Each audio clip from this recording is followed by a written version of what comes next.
Ndabaye mwiriwe canke mwaramutse mwebwe mukurikira ibiganiro bica kuri runo rubuga rwacu rwa YouTube Pisco Entertainment and Media. Sangwa ikaze muri ikino kiganiro twabateguriye cuno munsi. Uyu munsi turi ku igenekerezo rya 18 ukwezi kwa gatanu umwaka wa 2026. Umunsi ndabafitiye amakuru avuga kuri Matatu Strike Monday ni greve canke imyerekano yazindutse iba mu gihugu ca Kenya. No musi wa mbere muri Kenya habaye akajagari gakomeye cane. Inyuma yaho abatwara amatatu no kuvuga aziya bisi zunguruza abantu, boda canke amapikipiki abunguruza amapikipiki hamwe n'abatwara amataxi batangarije greve y'igihugu cose. No kuvuga abatwara abantu n'ibintu, bunguruza abantu n'ibintu muri Kenya baratangaje yuko igenekerezo rya 18 ukwezi kwa gatanu umwaka wa 2026 hazoba greve ikomeye cyane, greve mu gihugu cose, mu gihugu ca Kenya. Iyo greve ikaba yatewe n'iduga ry'ibiciro vy'igitoro byatumye ababatwara bavuga ko ibikorwa byabo bitagishoboka neza mu gihugu cose ca Kenya. Murumva yuko greve yazindutse iba uyu munsi kwigenekerezo ya 18 ukwezi kwa gatanu ari greve yiduzwa ry'ibitoro. Ibitoro ku ma station vyaraduze, ubunye ibitoro bikaba byadugije ibiciro. Mu gisagara ca Nairobi no mu yindi miji minini abantu benshi babuze uburyo bwo kuja mu buzi no kuja ku mashure. Hari abagiye n'amaguru mu rugendo rurerure, abandi baguma muhira kubera ikibazo c'ingendo. Murumva yuko uyu munsi n'ihungabana ry'ubuzi ryashoboye guhungabana, kuko abantu benshi usanga babanza kwiyunguruza n'amamodokari na za matatu canke n'amapikipiki, ariko uyu munsi bakaba batariko barakora kubera iyo strike Monday, kubera Matatu Strike Monday uyu munsi, kubera imyerekano yazindutse iba mu gihugu ca Kenya. Muri iyo no video rero turabereka igituma matatu yahagaritse ibikorwa, uko ibintu vyifashe i Nairobi uno munsi, ivyo abanyagihugu bavuga, ingaruka z'iyi greve ku banyagihugu, ku butunzi bwa Kenya, uko umutekano umeze muri rusangi. Reka rero twakire abantu bashasha batari bwabone runo rubuga rwacu rwa YouTube Pisco Entertainment and Media. Murahawe ikaze mu kugira subscribe, mugire subscribe kugira ngo mwiyunge natwe, muza no kugira like kino biganiro nimwumva cabaryoheye, mugipartage kugira ngo gishikire n'abandi bantu benshi, hanyuma mushiremwo na commentaire. Kumbure ushobora kuri mu gihugu ca Kenya ukaba wabonye ukuntu nawe biriko biragenda, urashobora kuduha commentaire ukatubwira aho uherereye, ukuntu wabonye ino strike canke ino greve y'uno munsi wa mbere. Reka tumira amateka gatoya ncenza tubandanye n'ivyo nabateguriye muri ikino kiganiro.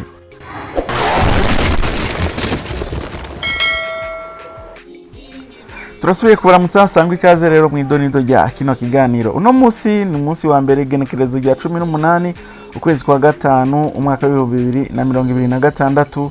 Igihugu ca Kenya cavyutse mu kajagari kadasanzwe inyuma yaho abatwara amatatu canke abatwara imodoka zunguruza abantu, amayasi, batangarije ko greve iba igihugu cose. Impamvu nyamukuru y'iyi greve ni iduga rikomeye ry'ibitoro, duga rikomeye rya essence cyane cyane diesel ikoreshwa cyane n'amabisi hamwe na matatu. Abatwara bavuga ko amafaranga baronka atagihagije kugira abashobore gukora neza ubuzi bwabo. Bamwe mbere bavuga ko bashobora kuduga amafaranga yo kurira gushika ku bice 50 ukwijana. Mu gisagara ca Nairobi abantu benshi bagiye kubuzi n'amaguru kubera kubura uburyo bwo kwiyunguruza. Hari amabarabara amwe yabayemwo umuvundo munini cyane, abandi nabo baguma muhira kubera kubura transport, kubera kubura imodoka zibunguruza kugira ngo zishobore kubashikana mu buzi bwabo bwa misi yose.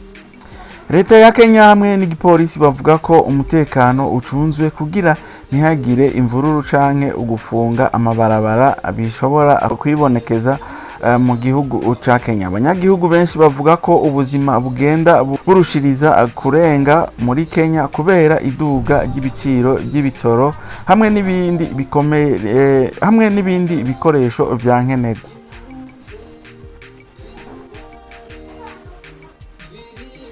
Abapolisi ba National Police Service bavuga ko umutekano wongerewe kandi abazofunga amabarabara canke guteza imvururu bashobora gufatwa bagafungwa. No kumbuga ngurukana bumenyi nka Reddit abanyakenya benshi bavuga ko freeway prices zirarenze kandi abandi bavuga ko Kenya ikeneye uburyo ubushasha bwo gutwara abantu aho kwizigira cyane matatu. Murumva yuko ibintu bifise iyindi ntego, ibintu bikomeye cyane mu gihugu ca Kenya. Rero ino greve nkuko turiko turabibona ku masanamu, kuko turiko turabibona ku mbuga ngurukana bumenyi, nkuko turiko turabibona ku mateleviziyo, murabona yuko ino greve ari greve ikomeye cyane. Ugiye kuraba nko kuri KNT TV yo muri Kenya, ukaraba Citizen ukuntu biriko biragenda, urabona yuko iyi greve ahubwo ari greve ikomeye cyane, ari greve yitabiriwe n'abantu benshi. Ugiye kuraba muri Nairobi ukuntu amabarabara yugawe, ukuntu bariko baraturira ibintu, ucubona yuko ari akababaro gakomeye cyane ku banyagihugu, ukuntu bariko barabikora. Ariko rero amagreve nkaya naho hariho abantu bahamagarira abantu kuja mu mabarabara, akenshi haca haza abantu batanakenewe, ukazusanga abo bitaraba nabo baciye baza kuvyisukamwo, bakaca baza baje kononera abariko baragira ayo magreve. Raba hanonye nk'iri barabara mubona hano, iri barabara ni Thika Road. Thika Road ni barabara rihita cyane riva Nairobi rija ahitwa Thika, ni highway, ariko ugiye kuraba urabona yuko ari ahantu uyu munsi abantu batakoze. Ugiye kuraba ukabona nta miduga iriko iraca mwibarabara, ucubona yuko iyi strike greve ari greve ikomeye cyane, kuko novuga yuko bitabiriye ibikorwa by'ababatwara by'ababarongora, kuko iri barabara ni ibarabara ata muntu yorijabukamo n'amaguru, orijabutsemo n'amaguru boca bagugonga byoroshe. Ariko no munsi urabona nuko ushobora no kwifotoreza mwibarabara, ushobora no kurara muri Thika Highway, Thika Road, ushobora no kuriraramwo ukaryamamwo mu mutekano ntangere. Rero nk'abantu bamaze gutemberera muri rino barabara rya Thika Road, uravye imiduga ica muri rino barabara, ukacubona uyu munsi ukuntu rino barabara ryazindutse rimeze, ucubona yuko ino greve ari greve ikomeye cyane. Reka tubandanye tubatohoreza aya makuru kubijanye n'ino greve, ngira ngo kumbure ejo canke hirya ejo canke mu yandi masaha turaza kumenya ibintu byashoboye nko kononekara. Murabona yuko nkangaha Kenyatta Road batanguye guturira mu mabarabara, guturira amapine, batanguye kugara amabarabara. Uca wumva yuko no mu yandi mabarabara naho ari ibintu bikomeye cyane. Numvise no muri Kitengera hariko haraba greve ikomeye cyane, hakaca habaho n'ibindi miji nyene n'ubundi burere bwo muri Nairobi. Ubona yuko abanyagihugu basa n'abameze nabi, basa n'abashavuye.